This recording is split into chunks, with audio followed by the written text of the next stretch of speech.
voitures de légende, en collaboration avec Bardal, les produits de haute performance mécanique, et avec Trippy, la solution par excellence pour le chronométrage et le suivi par GPS.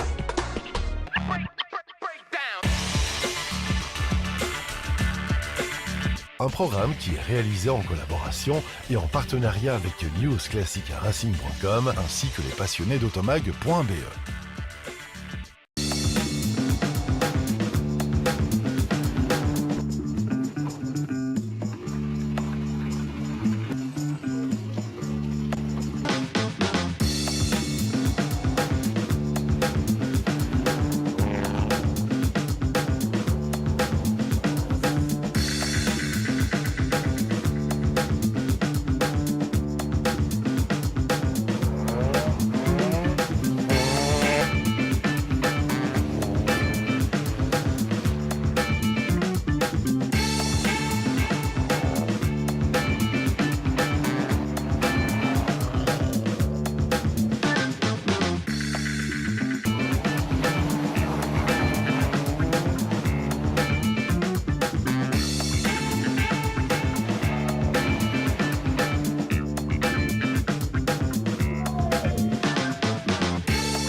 Del 1923. Un bel applauso, vi pregherò per questa Lione Branca.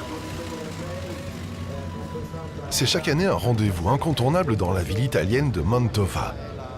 Vous y trouviez ce qu'il y a de plus beau dans le parc des voitures anciennes, rassemblées sur la place afin de participer à cette épreuve grandiose. Le 28e Grand Premio Nuvolari regorgeait d'automobiles d'époque et d'amoureux de la belle mécanique, le plus souvent italienne, dont certains sortaient pour l'occasion en ligne droite de différents musées.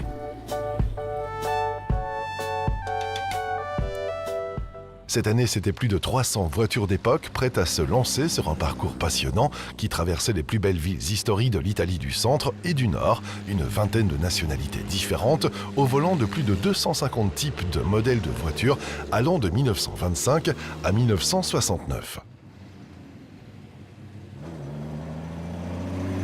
La participation étrangère était donc bien représentée face aux voitures italiennes, pas de françaises et une dizaine de Belges au départ, peut-être en raison de la réglementation de l'ACI, différente dans d'autres pays.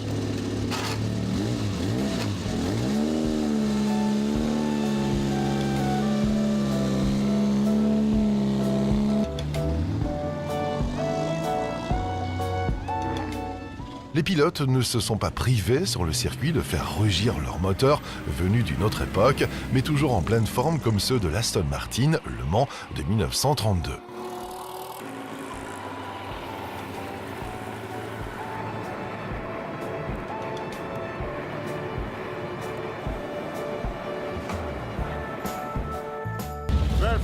Perfect weather, perfect cars around us, so no complaints.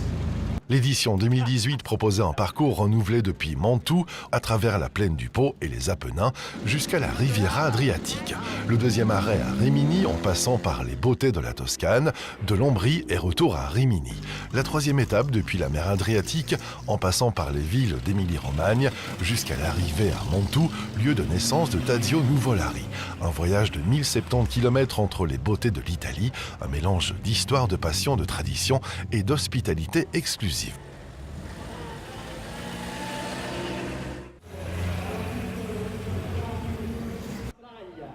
Con la numero 49, Turelli al momento quarti assoluti con questa Fiat del 33. Buongiorno e complimenti. Grazie. Proseguite così e fate ancora meglio. Avanti Turelli, buon proseguimento.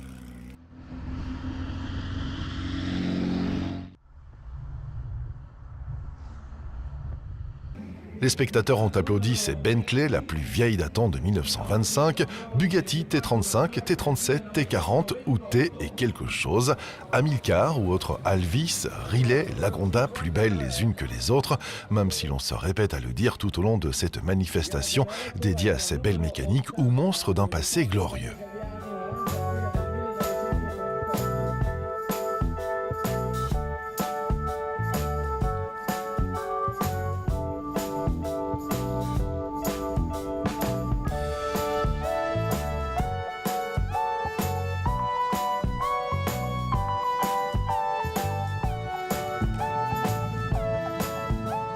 Un public d'amateurs et de curieux ont accueilli sur la Piazza Sordello de Mantova les voitures classiques qui sont arrivées de partout dans le monde et qui ont franchi la ligne d'arrivée après 1070 km entre les deux mers, 3 exigeants tronçons pour atteindre quelques-uns des plus beaux centres historiques et paysages italiens et des spéciales chronométrées pour découvrir des endroits qui sont à la fois culturellement et touristiquement fascinants.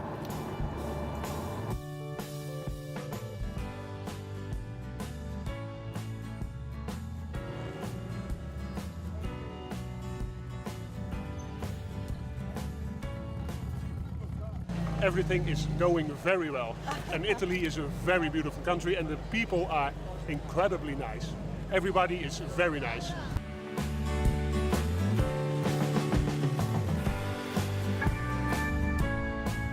Les participants avaient néanmoins le temps de faire des photos et ainsi immortaliser leur passage à toutes ces beautés.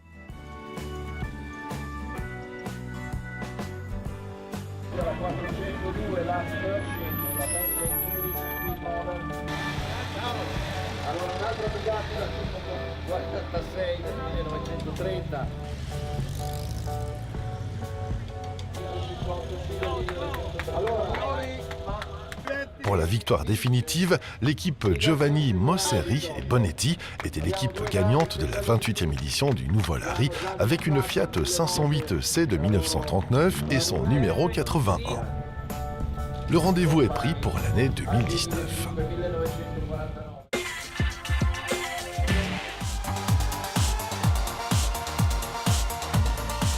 Le Grand Prix automobile de Tunisie est un Grand Prix organisé à 7 reprises, de 1928 à 1936 en Tunisie, sous préfectorat français. D'abord organisé au Bardo, à quelques kilomètres de Tunis, en 1928 et en 1929, l'épreuve est interrompue une année et reprend en 1931 à Carthage. Le Grand Prix de Tunisie a ensuite été disputé jusqu'en 1936, sauf en 1934. Côté français, on retiendra Raymond Sommer, le dernier vainqueur du Grand Prix automobile de Tunisie en 1937 sur Talbot T150C. Historique de Tunisie. L'occasion pour les pilotes qui étaient venus cette année de France, d'Italie ou encore d'Autriche de vivre un moment de convivialité et de plaisir tout en profitant de la légendaire hospitalité des Tunisiens. Je suis la personne qui connu en premier l'organisateur français, Tadar Aloula Sart fi le Berge du Lac. Ensuite, je l'ai présenté à l'ancien maire de Tunis et depuis la mairie, avec moi et avec le français, on a couvert 8 ou 9 éditions au Belvédère. Je me suis dit pourquoi ne pas remettre en marche le Grand Prix historique au lieu qu'il soit au Belvédère où il n'y a pas de... ce n'est pas balnéaire, il n'y a pas la mer, il n'y a pas d'hôtel, il n'y a rien. Donc autant le faire dans un endroit, dans un site balnéaire, comme le Grand Prix historique de Monaco, pareil. Donc il y a les hôtels au milieu, le circuit autour, la mer, la villégiature, c'est bon pour pouvoir remplir tout l'allottement de Yasmine Hammamet au fil du temps, bien sûr, en pérennisant la manifestation et de faire de ça une manifestation annuelle. Yasmine Hammamet, et le but principal est de faire revenir la confiance du tourisme. L'ancien maire de Tunis, passionné d'automobile, avait contribué à faire renaître le Grand Prix au début des années 2000. J'avais 16 ans, j'avais même pas le permis de conduire, je faisais déjà des courses de côte. Moi, je suis quelqu'un qui aime les dangers et les choses interdites. C'est une grande histoire parce qu'elle appartenait à Herbert von Karajan, celui-là qui dirigeait l'orchestre. La Fiat Balila, c'est la voiture la plus ancienne. Le Grand Prix d'Hammamet privilégiait en effet le plaisir du pilotage sans pression, ce qui n'empêchait pas les pilotes de faire le show à la plus grande joie du public tunisien.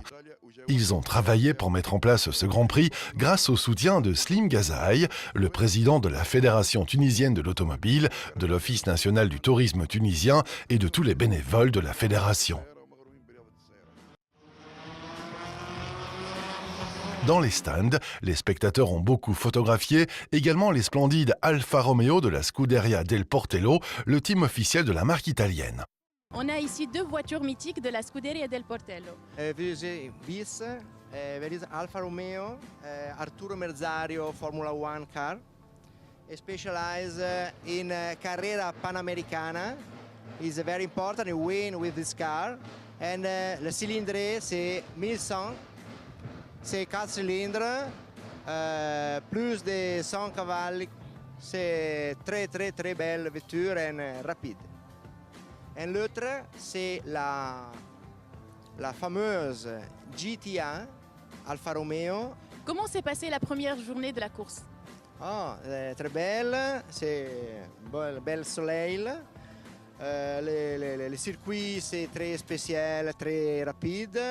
La voiture, très parfaite. Une très belle et très rare Marcos 1600 GT, châssis en bois piloté par le franc-comtois Franck Messello ou encore la Triumph TR2 du Toulousain Jean-Yves Loupiac.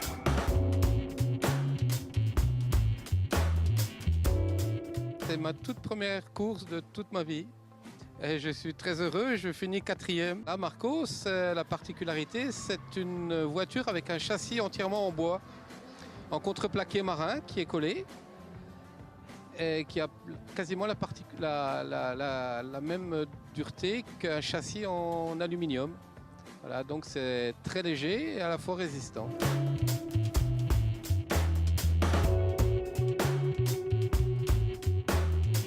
Chacun était venu pour prendre du plaisir et faire admirer ces magnifiques anciennes. Cette ferveur a été partagée également par un public de plus en plus nombreux autour du circuit et dans les stades.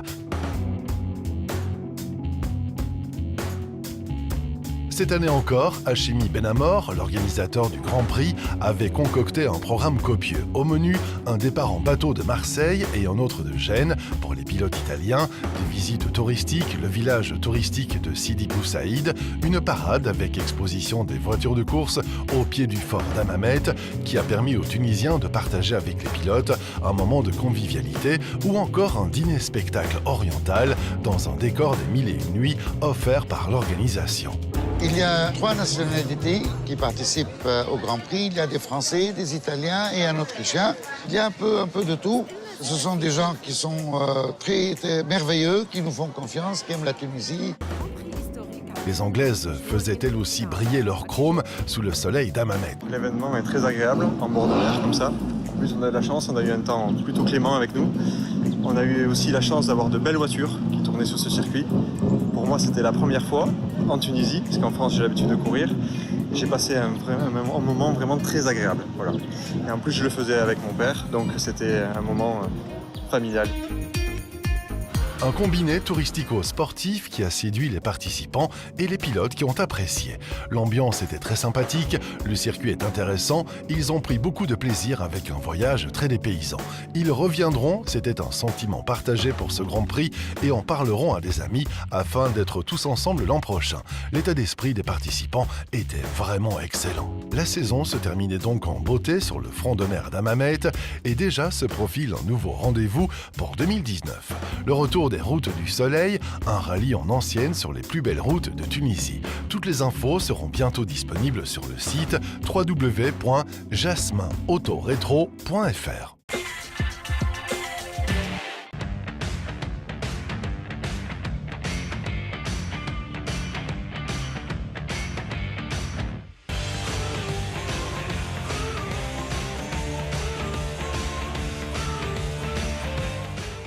Dames en heren, een hele goede avond. Van harte welkom op deze nocturne.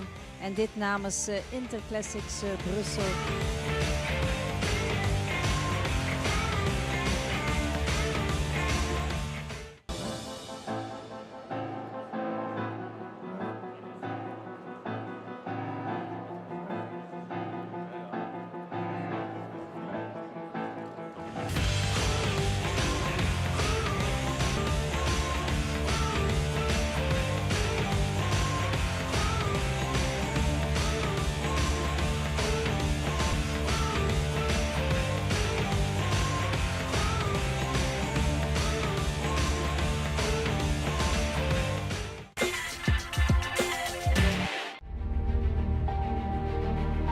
La première édition du Ypres Rally Regularity a débuté le vendredi soir au centre d'Ypres. Sur la place Sint-Maartens, 75 équipes ont entamé leur journée par un passage au podium de départ dans la foulée de la Lancia Stratos de Jochen Claraut qui ouvrait la route. C'est vraiment de la régularité, donc on doit avoir vraiment un équipage très homogène, copilote et pilote, plus que des notes en rallye de vitesse.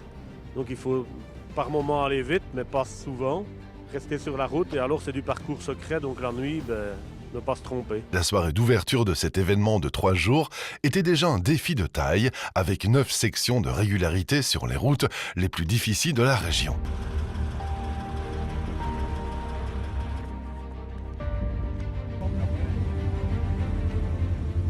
If we can do well in our class, then we will be happy. But to win overall on this kind of event is very, very difficult. Je sais qu'on va faire 267 km ce soir et on espère d'être là demain matin.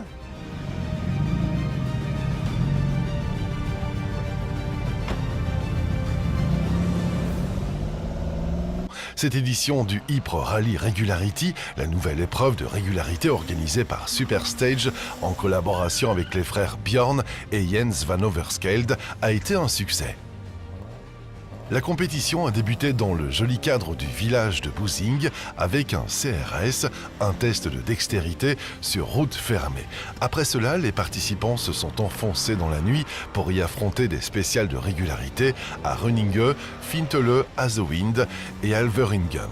Spéciales de l'ancienne mouture qui ont clairement été appréciées par les participants et certainement par les nombreux passionnés qui suivaient le rallye.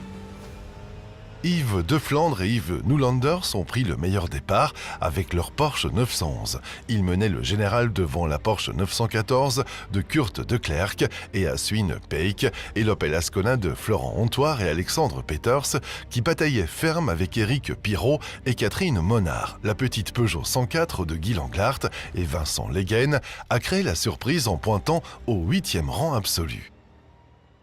Ce samedi, c'est un parcours très agréable qui s'offrait aux participants qui repartaient dans l'ordre du classement provisoire pour se rendre à Braine-le-Comte et à Steenkerk et retour vers 16h au podium sur la place Sint-Maartens à Ypres. La course était restée fascinante jusqu'au dernier exercice de régularité, maximum 50 km/h sur route ouverte. Le parcours a offert de nombreux défis au grand nombre de participants et a passionné les nombreux spectateurs qui ont passé 3 jours à profiter et à voir évoluer ces voitures historiques.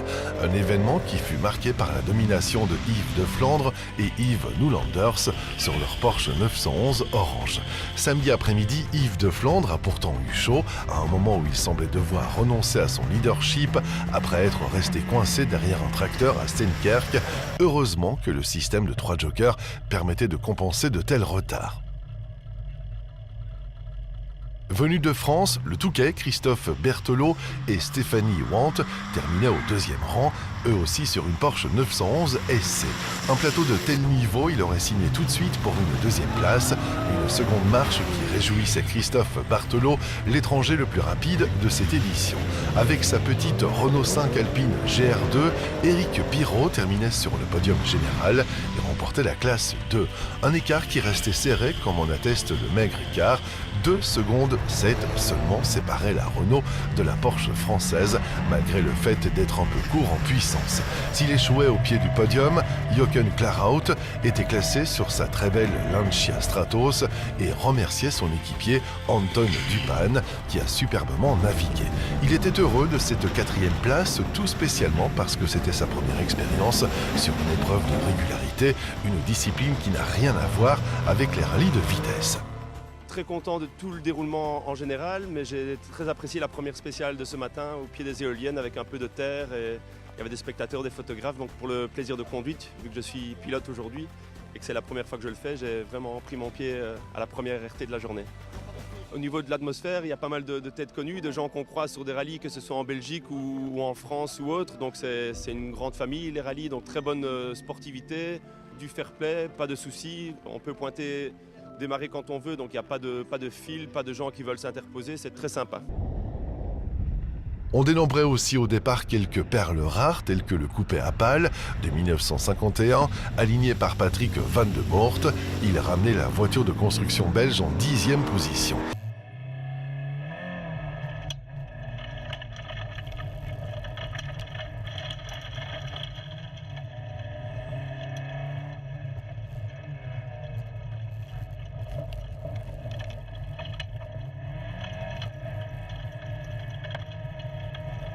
it's wonderful. It's the first time I've done something quite like this. I've done an awful lot of regularity rallies back in the UK, but this is, all a bit different. But no, it's a very well organised event, very slick. We have both competed on the stage rally, on the IPA stage rally, so it's quite good to be going along and all of a sudden realise that you're on a stage and you sort of remember it, and then of course you get carried away and forget the pace notes. Vincent et Ami 22 putes plaçaient quant à eux leur Lancia Fulvia ex-usine à la 22e place. La victoire en classe 4 revient à Gert et Cédric de Jager, Porsche, qui gagnaient cette classe. Il faut souligner, quand il avait 16 ans, il venait admirer les voitures en spécial et ce jour, à Ypres, il était sur le podium avec son fils.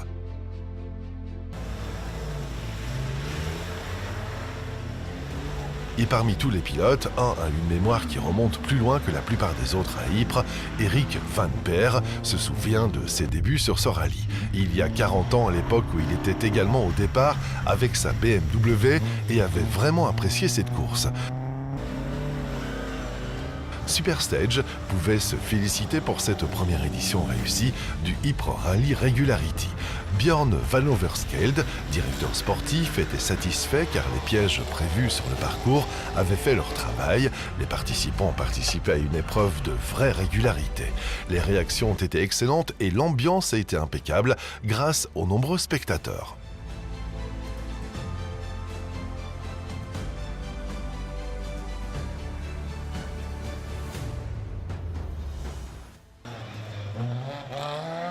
Jochen Claerhaut, c'était le seul pilote néerlandophone qui figurait dans le top 8.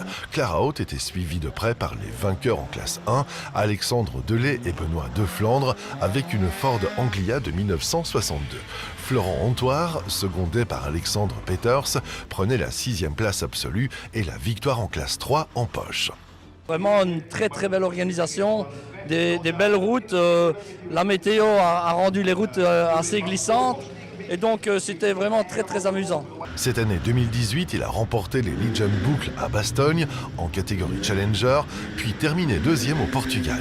À Ypres, son objectif était d'inaugurer le palmarès et par y gagner, car il parvenait à être le premier sur le podium. Il exprimait ses félicitations aux organisateurs, car ils ont vraiment veillé à accorder beaucoup d'attention aux moindres détails. Ah oui. J'ai pour habitude, si je gagne un rallye, je veux toujours défendre la couronne et défendre la victoire pour l'année d'après.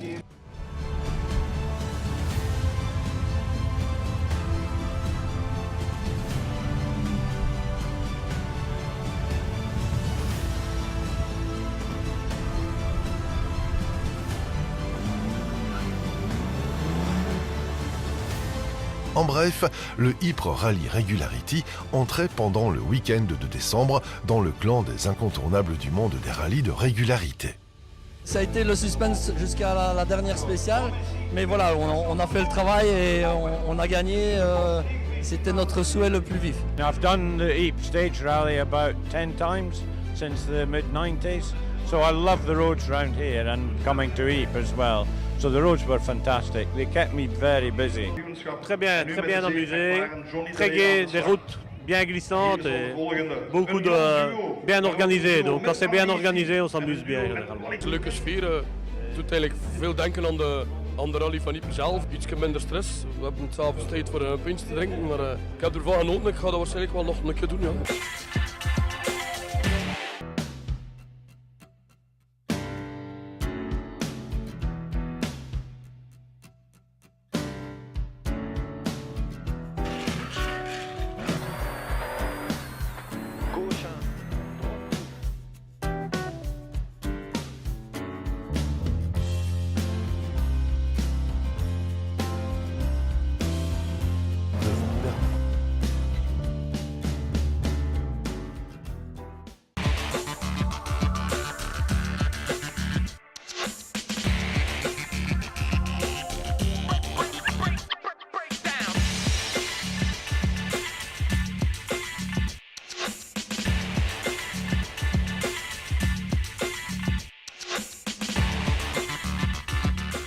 Voiture de légende, en collaboration avec Bardal, et produits de haute performance mécanique.